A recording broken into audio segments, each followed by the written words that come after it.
Today, we're talking about those jaw-dropping, bone-chilling, and sometimes downright bizarre games where Mother Nature decided to play referee. Yes, we're taking you on a wild ride through some of the wildest weather conditions games in NFL history. Picture snowstorms that turn stadiums into snow globes, torrential downpours that leave players swimming in their cleats, and fog so thick you'd think you're in a Sherlock Holmes mystery. These games are the stuff of legends, where the elements become the 12th man on the field, and they are definitely not black and white.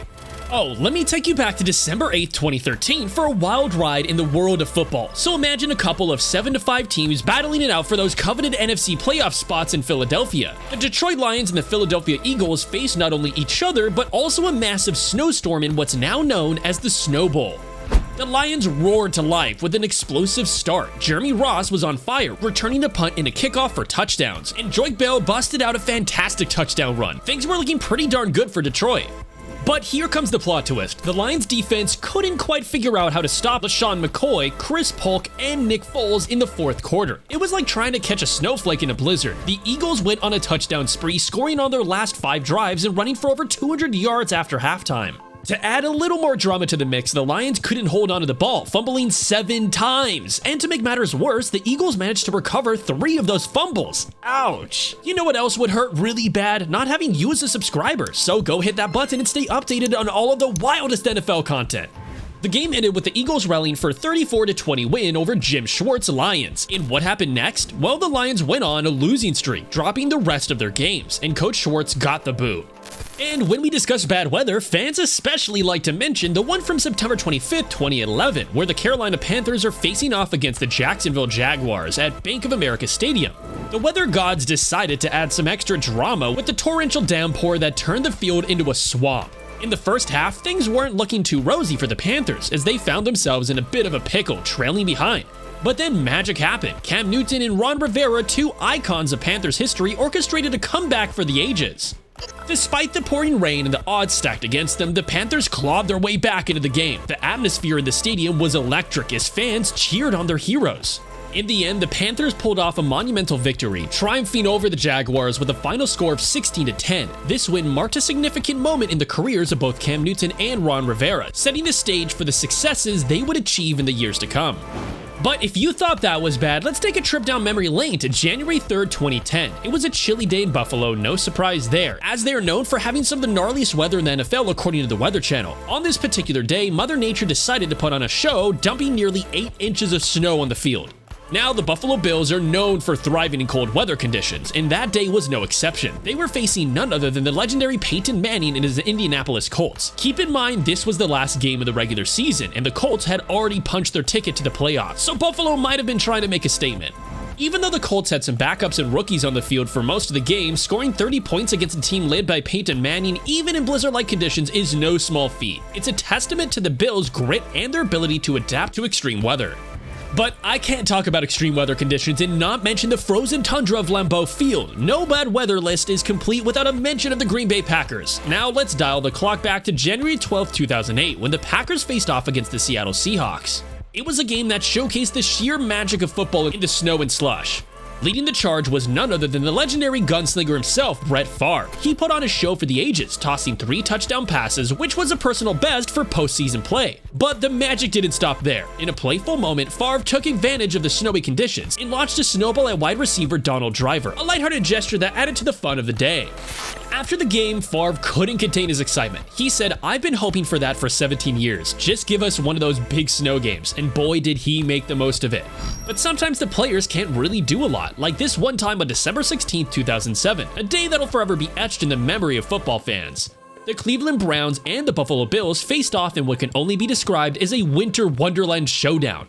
Now, it's no surprise that when the Bills came to town, they often bring the chill with them. This mid-December matchup was no exception. The weather decided to play a starring role, as about 4 inches of snow started falling and blowing sideways off Lake Erie about an hour and a half before kickoff. By the time the game began, the Browns Stadium had transformed into what can only be called the world's largest snow globe. Wind gusts reaching up to 40 miles per hour and limited visibility turned passing the ball into a near impossible feat. Both teams had no choice but to rely on their running games, but even that was a slippery challenge as players struggled to find traction on the snow-covered surface. In the end, the Browns somehow managed to put an unusual 8 points on the board and snag the win. It was a rare 8-0 game, the likes of which hadn't been seen since 1929.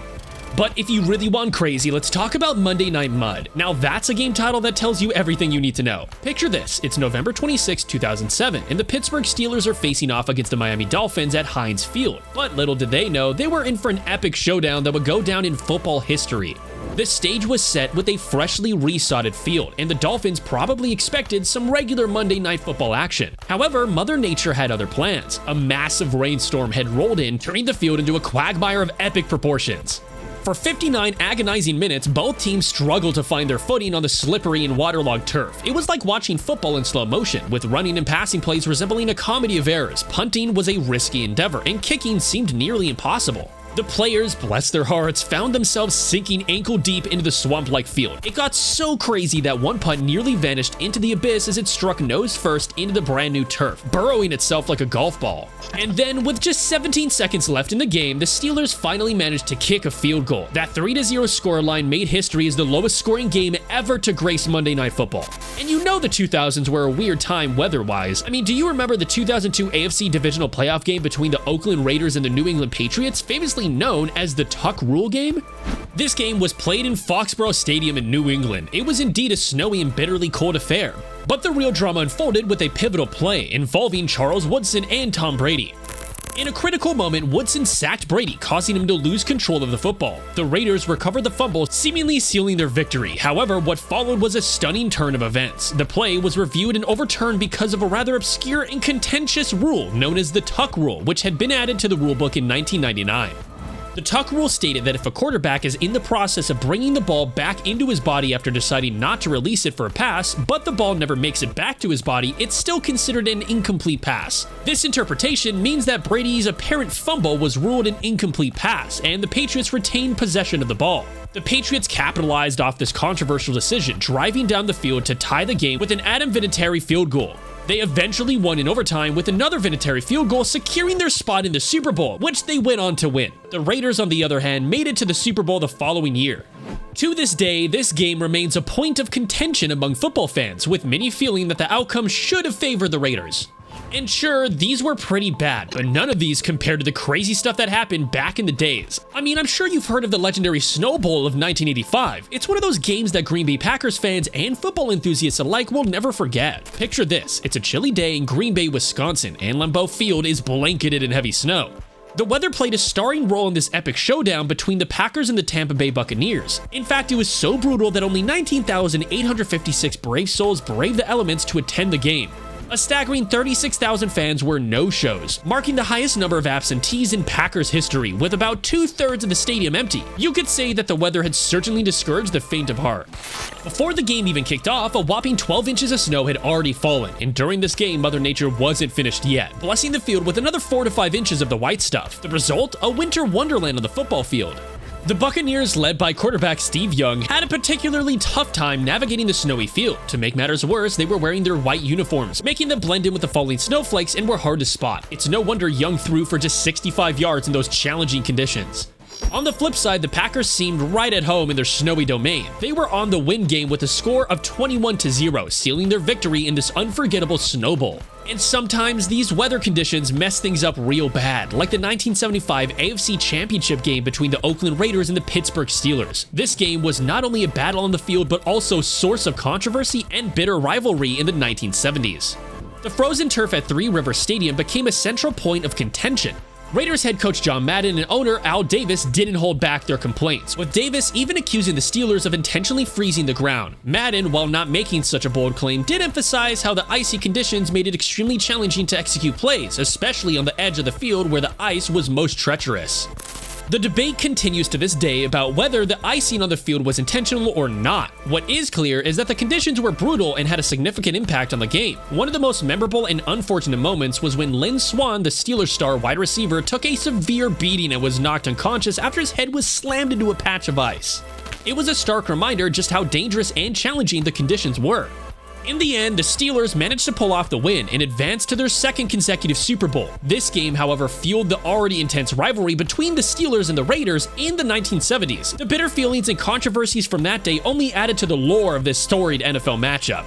But the 1988 NFC divisional playoff game between the Philadelphia Eagles and the Chicago Bears is truly one for the NFL history books, thanks to its bizarre weather twists. The day began as an unexpected contrast to what you'd usually expect in Chicago for a playoff game. It was seasonably warm and sunny. However, the real drama began in the second half when an unexpected guest arrived: thick fog. This fog was so dense that it enveloped the field, making it nearly impossible for both players and fans to see what was happening on the gridiron. Imagine this: fans who had paid top dollar to watch the game were left following the referee's announcement just to get a sense of what was going on down there. It was like watching the game through a hazy dream. Despite the challenging conditions, both coaches agreed to continue the game after halftime. And in a truly strange twist, Eagles quarterback Randall Cunningham managed to throw for over 400 yards in this foggy spectacle. It's a testament to his skill and adaptability, considering the limited visibility. But you know what? I think there's one player who would be able to handle it all, even in such conditions, and that's Patrick Mahomes. Check out these top 10 plays of his career and you'll agree with me too.